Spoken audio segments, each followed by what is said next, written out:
नमस्कार दोस्तों, कोचिंग आपके द्वार में आप सभी का एक बार फिर से हार्दिक स्वागत है। दोस्तों आज ग्रुप डी की फर्स्ट शिफ्ट के मैं लगभग पूरे क्वेश्चन लेके आ गया हूँ। चलिए पहले पेपर का लेवल के बारे में चर्चा करते हैं। देखो करंट अफेयर आपका 2021 और 22 का करंट अफेयर आया था और साइंस की बात करें तो दोस्तों बिल्कुल मीडियम मीडियम लेवल के क्वेश्चन थे। कोई भी क्वेश्चन उतना ज्यादा टफ नहीं था। मैथ्स तो आपकी बिल्कुल इजी थी, मैथ्स में एक भी क्वेश्चन टफ क्वेश्चन नहीं था। सारे मतलब डायरेक्ट क्वेश्चन थे। और रीजनिंग की बात करें तो सारे क्वेश्चन इजी थे। कुछ क्वेश्चन ऐसे थे जो सिटिंग वाले और पजल वाले वो थोड़े से टफ थे और बाकी सारे रीजनिंग के क्वेश्चन इजी थे। और अगर जीके की बात करें तो दोस्तों जीके आपका स्टैटिक टाइप का था, यानी कि डायरेक्ट क्वेश्चन उठाए थे जीके के। तो सबसे पहले हम साइंस का पेपर सोल्व करते हैं और उसके बाद में जीके का और मैथ रीजनिंग का करेंगे। तो देखो पहला क्वेश्चन क्या है। पहला क्वेश्चन था कोशिका की संरचना से संबंधित। अब देखो कोशिका की खोज तो किसने दी थी? रॉबर्ट हुक ने 1665 ईस्वी में। अब देखो कोशिका की संरचना में क्या आता है? कोशिका झिल्ली, केंद्रक और कोशिका द्रव्य। अब ये दो प्रकार की होती है, प्रोकैरियोटिक और यूकैरियोटिक। ये आपके आगे की शिफ्ट में मिल सकता है क्वेश्चन। सेकंड क्वेश्चन क्या था कि एड्स का पूरा नाम। तो एड्स का पूरा नाम क्या होता है? Acquired immuno deficiency syndrome virus. ये होता है किसका फुल फॉर्म? एड्स की फुल फॉर्म। देखो अगला क्वेश्चन क्या है। गर्भ निरोधक से संबंधित चार ऑप्शन थे, इन चारों ऑप्शन का आपस में मिलान करना था कि इनमें से कौन सा सही है। तो दोस्तों इसके अंदर जो नसबंदी वाला था इसमें सही था कि ये क्या करता है, शुक्राणु और उसको मिलन को रोकता है। तो ये ऑप्शन सही था। ये गोलियां भी क्या करती हैं? स्पर्म को आगे बढ़ने से रोकती हैं। और जो कॉपर की छड़ आती है इसको अंदर इम्प्लांट किया जाता है और इसके बारे में दोस्तों आप सभी जानते होंगे। अगला क्वेश्चन था ओम का नियम क्या है। तो ओम का नियम क्या होता है? V बराबर IR। डायरेक्ट क्वेश्चन था ओम का नियम का। अगला क्वेश्चन क्या है। ब्लैक एंड व्हाइट फोटोग्राफी में किसका यूज होता है? तो किसका होता है? सिल्वर ब्रोमाइड का, AgBr का यूज होता है। देखो अगला क्वेश्चन है।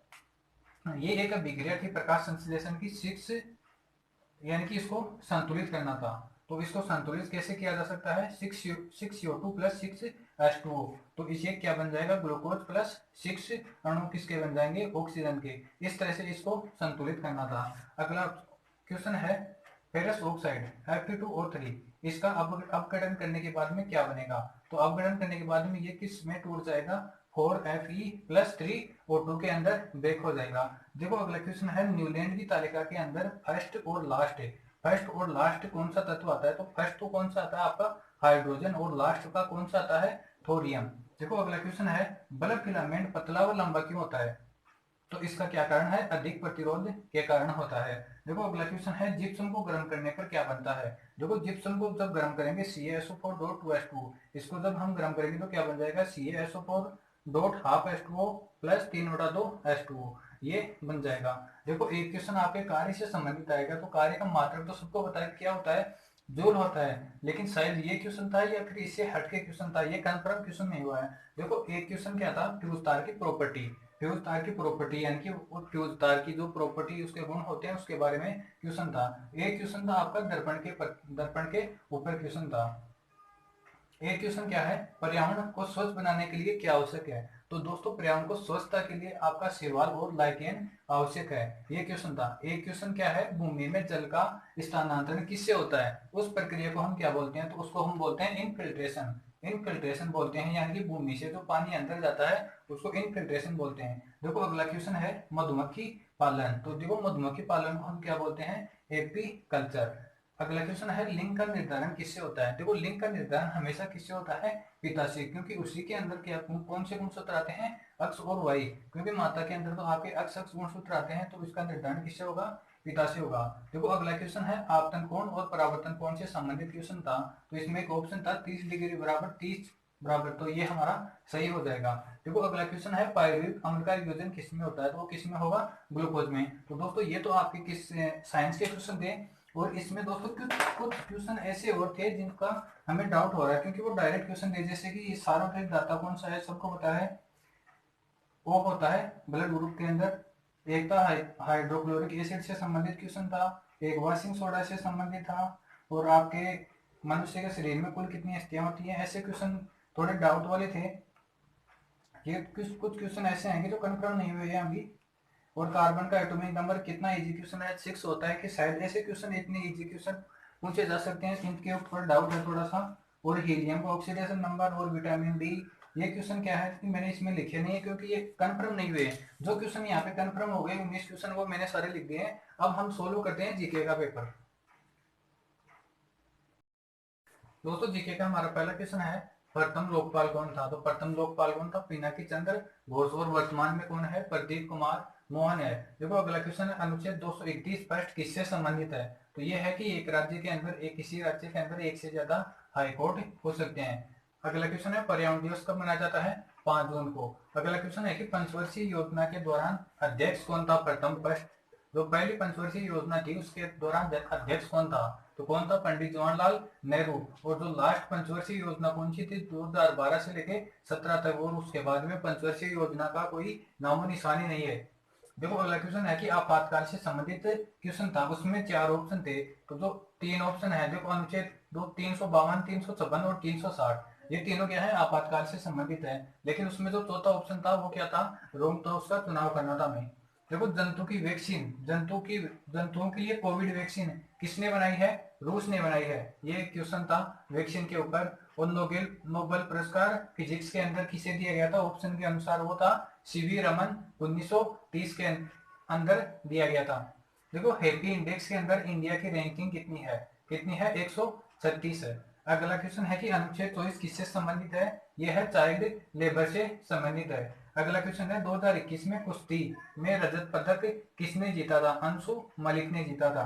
देखो पेरियार नदी कहाँ से निकलती है? केरल से निकलती है। अगला क्वेश्चन है कि राजीव गांधी जो खेल रत्न पुरस्कार था उसका वर्तमान में नाम चेंज करके क्या कर दिया है? मेजर ध्यानचंद पुरस्कार। अगला क्वेश्चन है कि ब्रिटिश का पीएम कौन है? कौन था? Boris Johnson. लेकिन प्रेजेंट पे वहां पर क्या हो रहे हैं? इलेक्शन हो रहे हैं। और जो इंडिया के जो मुल्क हैं, जो एक सनक सनक नाम के हैं, शायद उनका नाम चांस है इस बार। अगला क्वेश्चन है कि रामसर साइट कितनी है? देखो इंडिया में कुल कितनी रामसर साइट है? 75। और सबसे ज्यादा किसमें है? तमिलनाडु में 14 रामसर साइट है। देखो भारत का नेपोलियन किसे कहा जाता है? सबको पता है कि किसको? समुद्र गुप्त। अगला क्वेश्चन है, वैक्सीन मैत्री क्या है? दोस्तों वैक्सीन मैत्री का अभियान था जो इंडिया के द्वारा चला गया मिशन था। ये क्या था? वैक्सीन की सप्लाई के लिए। अब जैन धर्म के अंदर जैन का अर्थ क्या है? दोस्तों जैन धर्म के जैन का अर्थ है विजेता। क्या है? विजेता। अगला क्वेश्चन है सदाबहार वन। सदाबहार वन कहां पर है? दोस्तों केरल के अंदर। अगला क्वेश्चन है नमक कानून से संबंधित था जो गांधी जी ने दांडी यात्रा की थी 1930 के अंदर। तो दोस्तों ये थे हमारे जीके के सर्वाधिक क्वेश्चन। और अब हम चर्चा करते हैं मैथ्स और रीजनिंग की।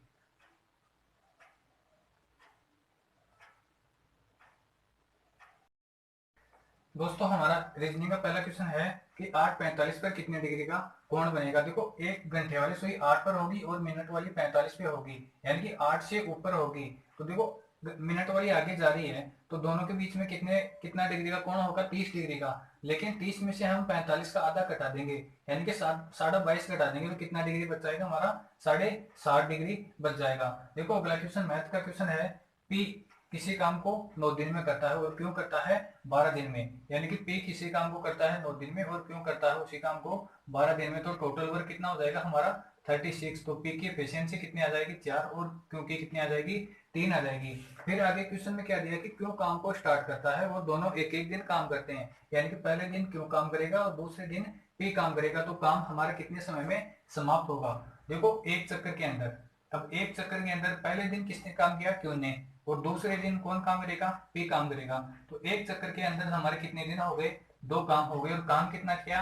पहले दिन 3, दूसरे दिन 4, 7 काम किया। अब इस 7 को हमें ऐसी संख्या से गुणा करना है कि हमारा जो टोटल वर्क है 36, इससे ऊपर नहीं जाना चाहिए। तो 5 से गुणा करेंगे तो कितना काम हो जाएगा? 35। अब इसको भी हम क्या करेंगे? 5 से गुणा कर देंगे तो 5 दूनी कितना हो जाएगा? 10। अब यहाँ पे देखो टोटल वर्क हमारा कितना था? 36 और 35 काम कर दिया। अब एक काम बचा। अब ये एक काम कौन करेगा? चक्कर पूरा होने के 5 चक्कर के बाद में क्यों का नंबर आएगा।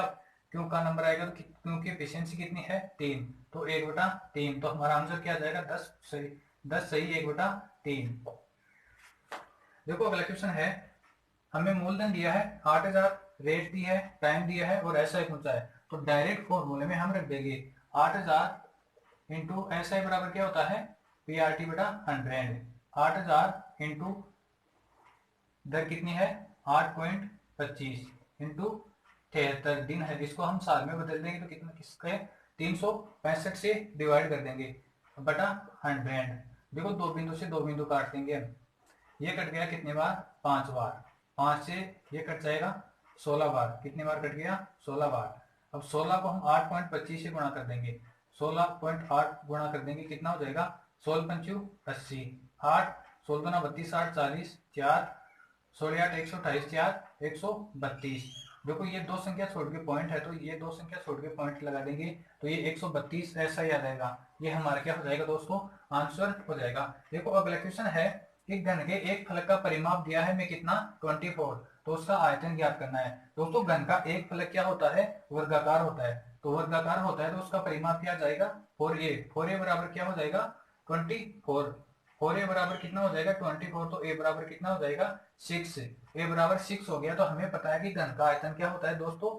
भुजा क्यूब। तो भुजा क्यूब हो जाएगा तो 6 का क्यूब कितना हो जाएगा? 216 हमारा आंसर हो जाएगा। देखो अगला क्वेश्चन है, ए जाते समय 15 किलोमीटर की स्पीड से प्रति घंटा की स्पीड से जाता है और वापसी में आता है 20 किलोमीटर प्रति घंटा की स्पीड में, तो उसकी औसत चाल पूछी है। तो उसकी औसत चाल दोस्तों क्या हो जाएगी? 2xy बटा x प्लस वाई। ये हमारा क्या है? जनरल फॉर्मूला है। तो 2 इंटू जाते टाइम कितनी है? 15, आते टाइम कितनी है? 20 है, बटा दोनों का योग 15 और 20 कितना हो जाएगा? 35। देखो ये 5 से कट रहा है, ये 5 से कट रहा है कितनी बार? 7 बार। और ये कट रहा है 3 बार। 3 दूनी 6, 6 दूनी 12, कितना हो गया? 120 बटा 7। 120 बटा 7 किलोमीटर प्रति घंटा। ये क्या हो जाएगी? इसकी औसत चाल हो जाएगी। देखो अगला क्वेश्चन है, एक वर्ष पहले दो पर्सन है ए और बी। 2 वर्ष पहले ए और बी की आयु का अनुपात कितना था? 5:6 था। और 5 वर्ष के बाद में कितना हो जाता है? 6:7 हो जाता है। दोस्तों इस क्वेश्चन में हमें पेन चलाने की जरूरत नहीं है। देखो दोनों के बीच में समान अंतर है, 5 से 6, 6 से 7। तो 1 यूनिट का मान कितना हो जाएगा? 5 और 1 6 वर्ष। 1 यूनिट का मान हमारा 6 वर्ष हो गया। तो 6 को हम 5 से गुणा कर देंगे तो कितना हो जाएगा? 6 पंचू 30 और 6 6 36। ये क्या हो गई? उनकी 1 साल पहले की आयु हो गई। अब 1 साल पहले की इतनी है तो प्रेजेंट में आएगी तो हम एक एक साल ऐड कर देंगे तो ये कितना हो जाएगा? 31 और ये कितना हो जाएगा? 37। ये हमारा आंसर हो जाएगा। देखो अगला क्वेश्चन है कि किसी वस्तु को 2500 रुपए में खरीदी जाती है और उसको 2375 रुपए में बेच दी जाती है, तो प्रतिशत लाभ या हानि ज्ञात करो। देखो क्या हो जाएगा? अब इसमें देखो एक 2500 रुपए में खरीदा और 2375 में बेचा, तो घाटा हो गया कितने रुपए का? घाटा हो गया 125 रुपए का। अब ये 125 रुपए का घाटा किस पर हुआ? क्रय मूल्य के ऊपर, 2500 के ऊपर इंटू 100। देखो 25 से काट देंगे, 25 पंचो 125। तो ये दो बिंदु से ये दो बिंदु कट जाएगी तो 5% क्या हो जाएगी? उसको हानि हो जाएगी। देखो अगला क्वेश्चन है, अंडर रूट में हमें इसका वर्गमूल निकालना है। अंडर रूट में दिया है और वर्गमूल निकालना है। दोस्तों एक बार मैं इसको थोड़ा सा साफ कर लेता हूं।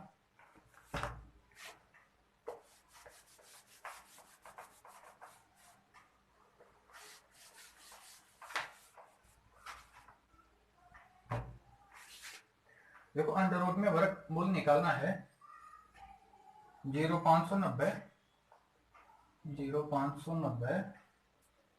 49। हमें क्या करना है? लास्ट की दो संख्याओं का जोड़ा बना दो और देखो कि 9 किसके स्क्वायर में आता है। दोस्तों 9 आता है एक तो 3 के स्क्वायर में और एक आता है 9 के एक आता है 7 के स्क्वायर में। किसमें आता है? 7 के स्क्वायर में। अब देखो इस वर्गमूल को आप भूल जाओ एक बार, ये इसके ऊपर जो अंडर रूट लगा रखा है इसको भूल जाओ। जैसे हम इसको सारे को भूल जाएंगे तो ये हमारे पास संख्या क्या बच जाएगी? 59,049 बच जाएगी। अब देखो 590 से छोटी स्क्वायर संख्या कौन सी हो जाएगी? तो इसका स्क्वायर हो जाएगा कितना? 576। तो ये 24 हम इन दोनों के साथ में लिख देंगे। 24 हमने इन दोनों के साथ में लिख दिया। अब या तो हमारा आंसर क्या होगा? 243 या फिर क्या होगा? 247। अब इसको चेक करने के लिए हम क्या करेंगे? इन दोनों को गुणा कर देंगे। तो इन दोनों को गुणा करने कैसे हो जाएगा? 7 या 21। दोस्तों इनका गुणा करना, दो संख्याओं का तीन संख्याओं का गुणा करना मैंने आपको बहुत अच्छे से समझा रखा है। 24 का स्क्वायर कितना होता है? 576 और 24 कितना हो जाएगा? 600। अब देखो ये संख्या इससे छोटी है ना, छोटी है, तो हमारा आंसर क्या जाएगा? 243 आंसर हो जाएगा। ये इसके आगे पॉइंट था तो ये इसके पॉइंट लगा दो, तो ये क्या हो जाएगा? हमारा 0.243 आंसर हो जाएगा। देखो अगला क्वेश्चन है x plus y plus z बराबर क्या है 11। X square plus y square plus z square का मान हमें ज्ञात करना है। और हमें क्वेश्चन में क्या दिया है, x y plus y z plus z x बराबर 41 दिया है। तो देखो x plus y plus z, इसका हम होल स्क्वायर करेंगे तो क्या हो जाएगा, x square plus y square plus z square plus twice of x y plus y z plus z x. अब देखो हमारे पास क्वेश्चन में ये इसका क्या होता है, फॉर्मूला होता है बेसिक। अब हमारे पास क्वेश्चन से वैल्यू उठाते हैं हम, x plus y plus z का होल स्क्वायर, तो हम क्या करेंगे 11 का स्क्वायर कर देंगे बराबर। अब हमें इसका मान निकालना है, इसका मान निकालना है तो इसको हम क्या मान देंगे, ए मान देंगे, क्योंकि एक्स तो यहाँ पर ऑलरेडी है तो हम कंफ्यूज हो जाएंगे। तो इसको हम मानने क्या मान लिया, ए मान लिया, plus 2 into x y plus y z plus z x का मान हमें क्वेश्चन में कितना दिया है, 41 दिया है। कितना दिया है, 41। अब देखो 41 दूना 82, अब ये इधर प्लस का है तो इसको हम इधर ले आएंगे तो क्या हो जाएगा माइनस का। ये कितना हो जाएगा 121, 11 का स्क्वायर 121 माइनस 82। देखो 18 तो 1 हो गया, 18 तो 1 हो गया और 21 1 हो गया तो कितना हो जाएगा 18 और 21, 21 29 39। ये हमारा क्या हो जाएगा दोस्तों, आंसर हो जाएगा। अगला क्वेश्चन क्या है कि पहली पांच संख्याओं का औसत कितना है, 17 है, और लास्ट की पांच संख्याओं का औसत कितना है 64, और 11 संख्याओं का औसत कितना है 41 है। 11 संख्याओं का औसत 41 है तो छठी संख्या ज्ञात करो। तो देखो हम जो 11 संख्याओं के एवरेज में से हम तो पहली पांच और लास्ट की पांच इनको घटा देंगे तो हमारे पास छठी संख्या आराम से आ जाएगी। तो देखो 41 को 11 से हम गुणा करते हैं, 41 4 41 कम 41 और 4 और कितना हो जाएगा 45। अब इसमें से हम क्या करेंगे, इसको गुणा करो, 64 को 5 से 6 25 30 और 5 का 20 कितना हो गया 320, 17 5 85 कितना हो जाएगा 405। ये 405 हम इसमें से माइनस कर देंगे तो कितना बचाएगा दोस्तों 46। ये हमारा क्या हो जाएगा, आंसर हो जाएगा। दोस्तों अगर आपको हमारा वीडियो पसंद आया तो चैनल को सब्सक्राइब कर दीजिए, लाइक कर दीजिए और दोस्तों के साथ शेयर करना बिल्कुल भी ना भूलिए। दोस्तों मैंने बहुत कोशिश की है कि ज्यादा से ज्यादा क्वेश्चन मैं आपके लिए लेकर आया हूँ। ठीक है दोस्तों, धन्यवाद।